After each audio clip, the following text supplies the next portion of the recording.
दोस्तों नमस्कार। कभी कभी दिमाग में ये बात आपके ज़रूर आता होगा कि इज़राइल जो 6 मुस्लिम कंट्रियों से अकेला लड़ाई कर रहा है और इतने लंबे समय से इज़राइल का वॉर चल रहा है हमास के अगेंस्ट में, और बहुत सारे जो उसके आसपास मुस्लिम कंट्रीज़ हैं उसके अगेंस्ट में, उसके पीछे मेन रीज़न क्या है।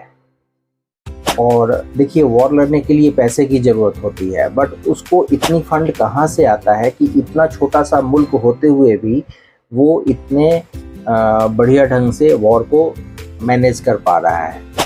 तो इसके लिए देखिए, इसमें तो सबसे नंबर 1 पे है अमेरिका की सबसे बड़ी मदद उसको मिलती है। अमेरिका चूँकि इज़राइल का सबसे बड़ा सहयोगी है और जो हर साल लगभग 3.8 अरब डॉलर की सैन्य सहायता देता है इज़राइल को। और युद्ध के समय अमेरिका बहुत सारे मिसाइल्स, हथियार, इंटरसेप्टर और डिफेंस सिस्टम जैसी चीज़ों की सप्लाई भी करता है इज़राइल को।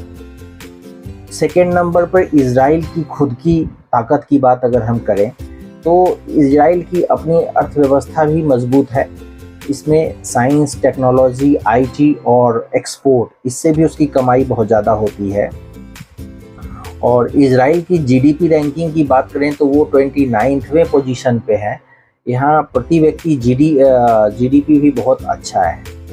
और तीसरे नंबर पे अगर अन्य देशों का सहयोग की बात की जाए तो ब्रिटेन है, फ्रांस है, जर्मनी है, इटली है जैसे देशों से भी समय समय पर मानवीय सहायता और डिफेंस सपोर्ट दिया जाता है इज़राइल को।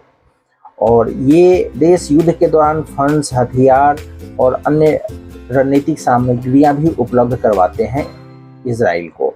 और जहां तक बात है युद्ध का खर्च और इसका असर इज़राइल के ऊपर क्या आता है, तो हाल के युद्धों में इज़राइल को प्रतिदिन लगभग 6,300 करोड़ रुपए की लागत आती है, जिसमें रक्षा, सैनिक और हथियार शामिल है।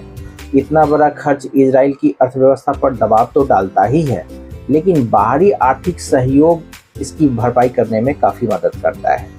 तो अभी तक हम ये सोचते आ रहे हैं कि इतना बड़ा युद्ध हमास के अगेंस्ट, और जो आतंकवादी संगठन कुछ ऐसे हैं जिसके अगेंस्ट में इज़राइल इतने दिन से लड़ता आ रहा है, तो वो कैसे सरवाइव कर रहा है।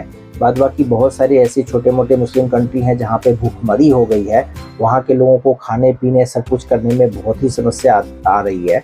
बट इज़राइल एक ऐसा कंट्री है जिसकी अर्थव्यवस्था पे कोई असर नहीं हो रहा है। इसका मेन कारण यही है क्योंकि ये अमेरिका जो है ना, इसको मेन सपोर्ट करने वाला है, जो उसको टेक्नोलॉजी में, आर्म्स में, मिसाइल में, हथियार में हर ढंग से सपोर्ट कर रहा है।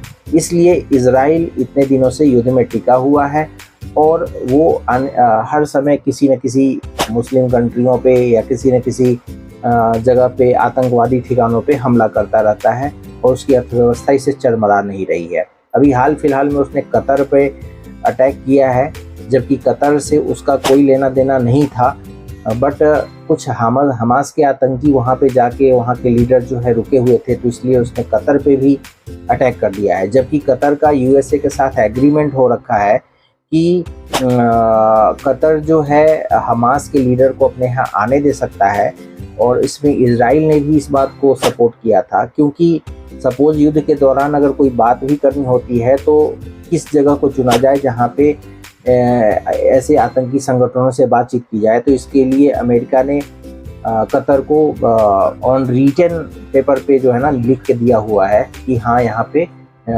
हम डिस्कशन करने के लिए तुम किसी को भी बुला सकते हो। इसके बावजूद इज़राइल ने कतर पे बाई नॉर्मल प्लेन अटैक किया है, बम्बार्डिंग किया है, जिसको लेके कतर के मन में बहुत ही क्षोभ है, बहुत ही तकलीफ है। आपका इसके बारे में क्या कहना है, मैं बताइएगा। वीडियो अगर अच्छा लगा तो कमेंट करके बताइए कैसा लगा। वीडियो पर पहली बार आए तो वीडियो को सब्सक्राइब कीजिएगा, चैनल को सब्सक्राइब कीजिएगा और वीडियो को लाइक कीजिएगा। Thank you.